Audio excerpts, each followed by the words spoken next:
Deseado de todas las gentes, capítulo número 9, días de conflicto. Desde sus más tiernos años el niño judío estaba rodeado por los requerimientos de los rabinos. Había reglas rígidas para cada acto. Aún para los más pequeños detalles de la vida, los maestros de la sinagoga instruían a la juventud en los incontables reglamentos que los israelitas ortodoxos debían observar. Pero Jesús no se interesaba en esos asuntos. Desde la niñez actuó independientemente de las leyes rabínicas.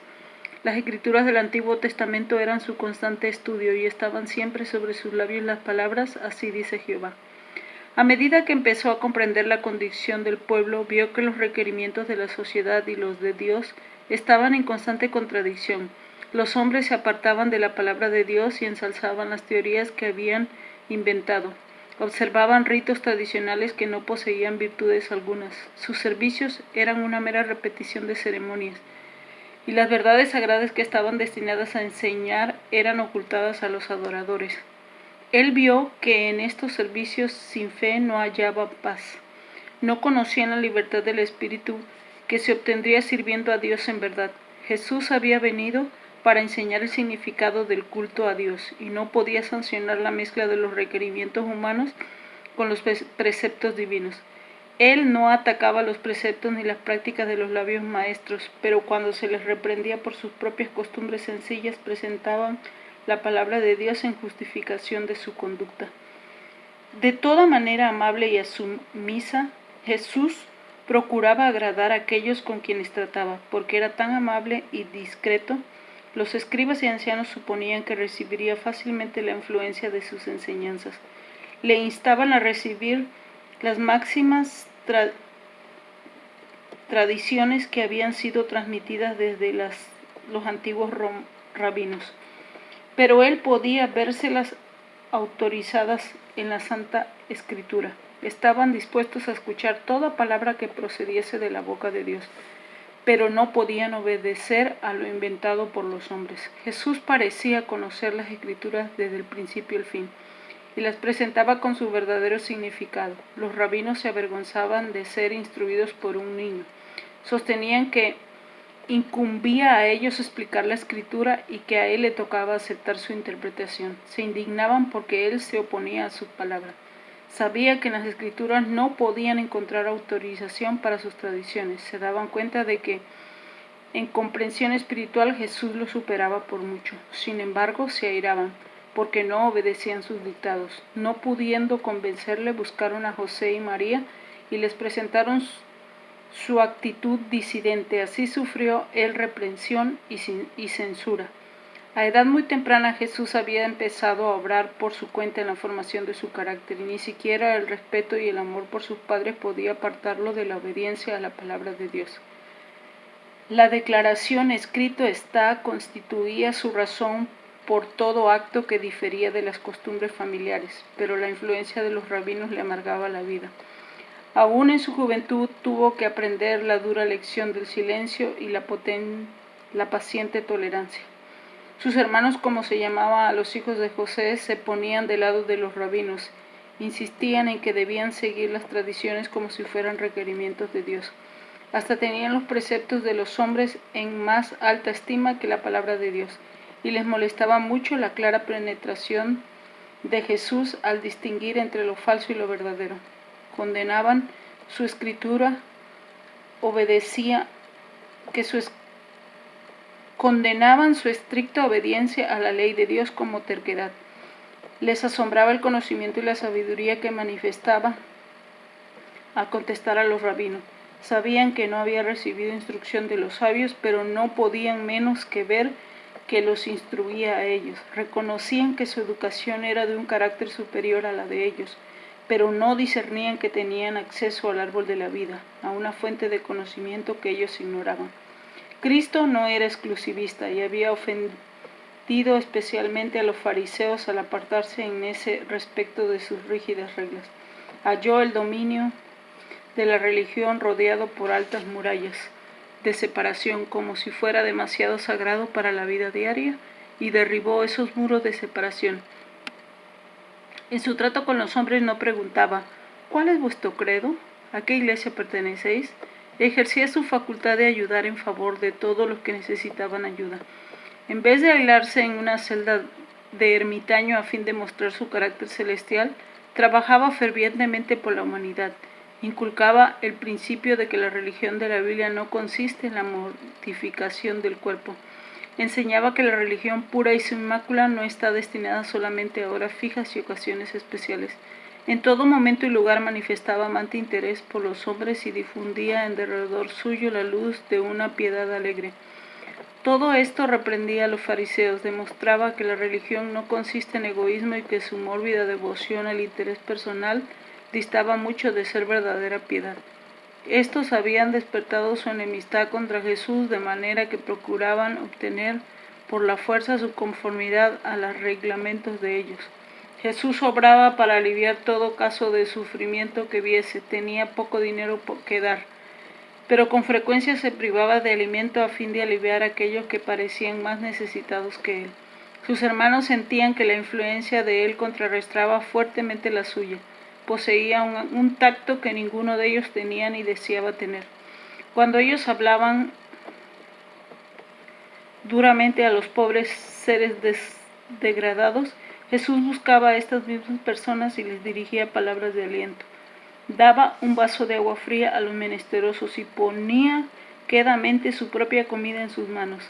Y mientras aliviaba su sufrimiento, asociaba con sus actos de misericordia las verdades que enseñaba y así quedaban grabadas en la memoria.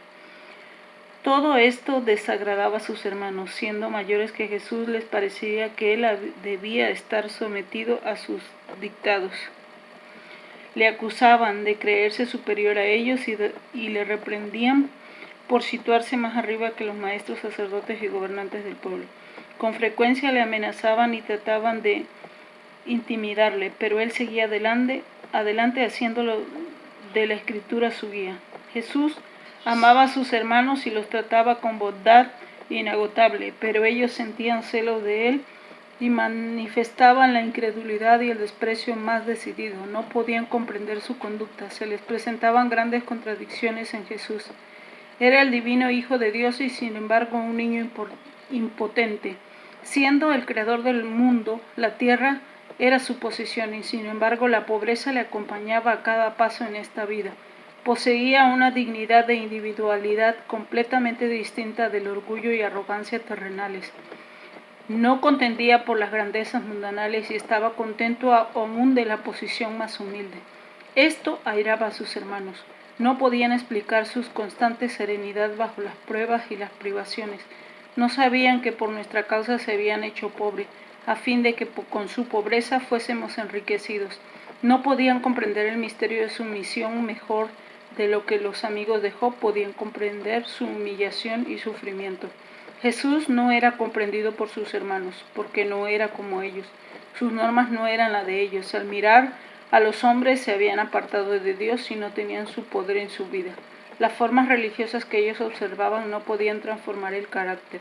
Pagaban el diezmo de la menta y el eneldo y el comino, pero omitían la más grave de la ley, es a saber el juicio y la misericordia y la fe.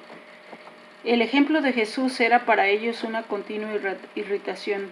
Él no odiaba sino una cosa en el mundo, a saber el pecado. No podía presenciar un acto malo sin sentir un dolor que le era imposible ocultar. Entre los formalistas, cuya apariencia santurrona ocultaban el amor al pecado y un carácter en el cual el celo por la gloria de Dios ejercía la supremacía, el contraste era inequívoco. Por cuanto la vida de Jesús condenaba lo malo, encontraba oportunidad tanto en su casa como fuera de ella. Su abnegación e integridad eran comentadas con escarnio, su tolerancia y bondad eran llamadas cobardía.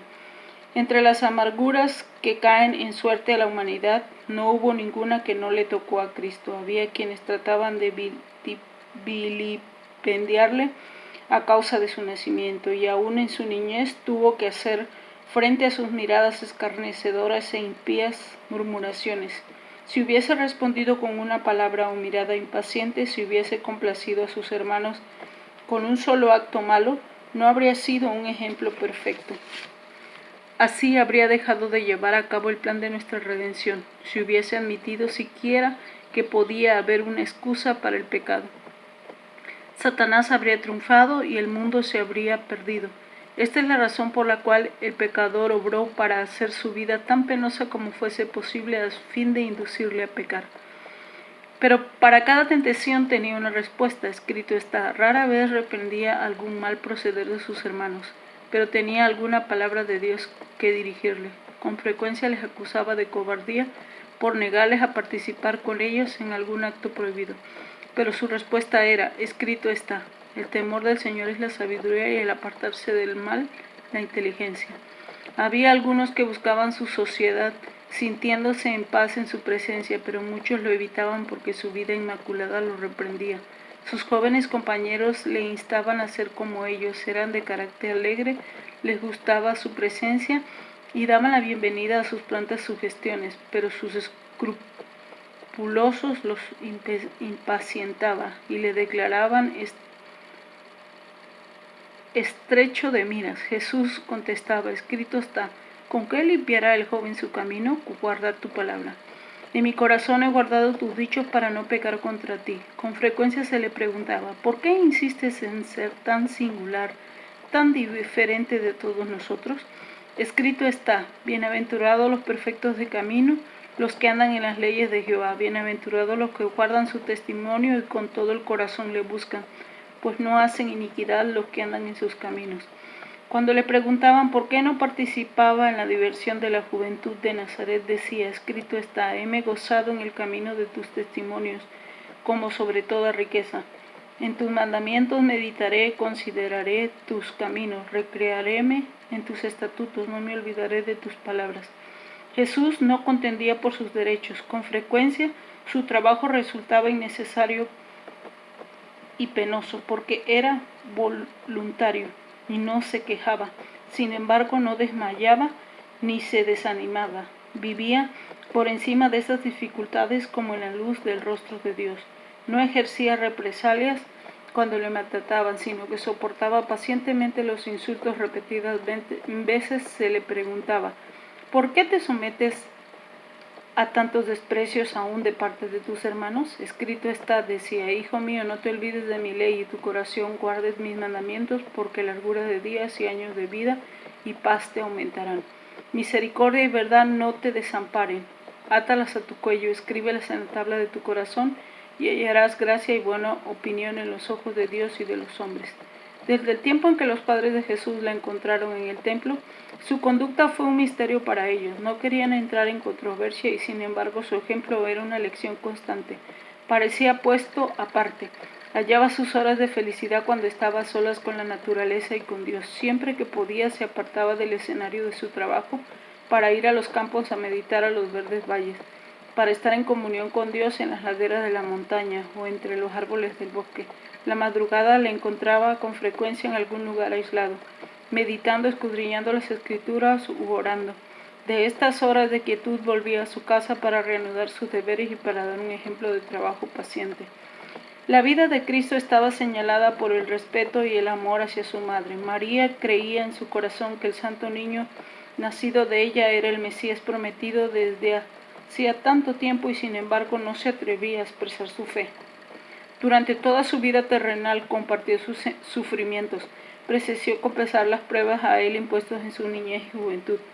Por justificar lo que ella sabía ser correcto en su conducta, ella misma se veía en situaciones penosas. Consideraba que las relaciones del hogar y el tierno cuidado de la madre sobre sus hijos era de vital importancia en la formación del carácter. Los hijos y las hijas de José sabían esto y, apelando a su ansiedad, trataban de corregir las prácticas de Jesús de acuerdo con sus propias normas. María hablaba con frecuencia con Jesús y le instaba a conformarse a las costumbres de los rabinos, pero no podía persuadirle a cambiar sus hábitos de contemplar la obra de Dios y tratar de aliviar el sufrimiento de los hombres y aún de los animales. Cuando los sacerdotes y maestros pedían la ayuda de María para dominar a Jesús, ella se sentía muy afligida, pero su corazón se apaciguaba cuando él presentaba las declaraciones de las Escrituras que sostenían sus prácticas. A veces vacilaban entre Jesús y sus hermanos, que no creían que era el enviado de Dios, pero abundaban las evidencias de la divinidad de su carácter. Lo veían sacrificarse en beneficio de los demás. Su presencia introducía una atmósfera más pura en el hogar, y su vida obraba como levadura entre los elementos de la sociedad.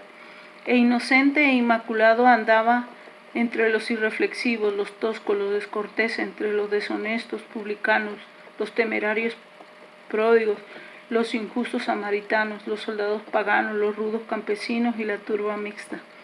Pronunciaba una palabra de simpatía aquí y otra allí. Al ver a los hombres cansados y sin embargo obligados a llevar pesadas cargas, compartía sus cargas y les repetía las lecciones que había aprendido de la naturaleza acerca del amor, la bondad y la benignidad de Dios. Enseñaba a todos a considerarse dotados de talentos preciosos, que si los empleaban debidamente, les granjearía riquezas eternas. Arrancaba toda vanidad de la vida, y por su propio ejemplo enseñaba que todo momento del tiempo estaba cargado de resultados eternos, que ha de apreciarse como un tesoro y emplearse con propósitos santos. No pasaba por alto a ningún ser humano como indigno, sino que procuraba aplicar a cada alma el remedio salvador. En cualquier compañía donde se encontrase presentaba una lección apropiada al momento y la circunstancia. Procuraba inspirar esperanza a los más toscos y menos promisorios, presentándoles la seguridad de que podría llegar a ser sin culpa e inocente y adquirir un carácter que los revelase como hijos de Dios. Con frecuencia se encontraba con aquellos que habían caído bajo el dominio de Satanás y no tenían fuerzas para escapar de sus lados. A esas personas tal desalentadas, enfermas, tentadas y caídas, Jesús dirigía palabras de la más tierna compasión, palabras que eran necesarias y podían ser comprendidas. A otros se encontraba que estaban luchando mano a mano con el adversario de las almas y los estimulaba a perseverar asegurándose que vencerían, porque los ángeles de Dios estaban de su parte y les darían la victoria. Los que eran así ayudados se convencían de que era un ser en quien podían confiar plenamente. Él no traicionaría los secretos que volcaban en sus oídos llenos de simpatía. Jesús sanaba el cuerpo tanto como el alma. Se interesaba en toda forma de sufrimiento que llegase a su conocimiento, y para todo indolente a quien aliviaba sus palabras bondadosas eran como un bálsamo suavizador. Nadie podía decir que había realizado un milagro, pero una virtud, la fuerza sanadora del amor, emanaba de él hacia los enfermos y angustiados. Así, ninguna forma discreta obraba por la gente desde su misma niñez. Esa fue la razón por la cual después que comenzó su ministerio público, tantos le escucharon gustosamente. Sin embargo, durante su niñez y su juventud y su edad viril, Jesús anduvo solo. En su pureza y fidelidad pisó solo el lagar y ninguno del pueblo estuvo con él. Llevó el aposento peso de la responsabilidad de salvar a los hombres. Sabía que a menos que hubiese un cambio definido en los principios y los propósitos de la familia humana, todos se perderían. Era esto lo que pesaba sobre su alma, y nadie podía apreciar esa carga que descansaba sobre él. Lleno de un propósito intenso, llevó a cada uno y llevó a cabo el designio de su vida, de ser él mismo la luz de los hombres.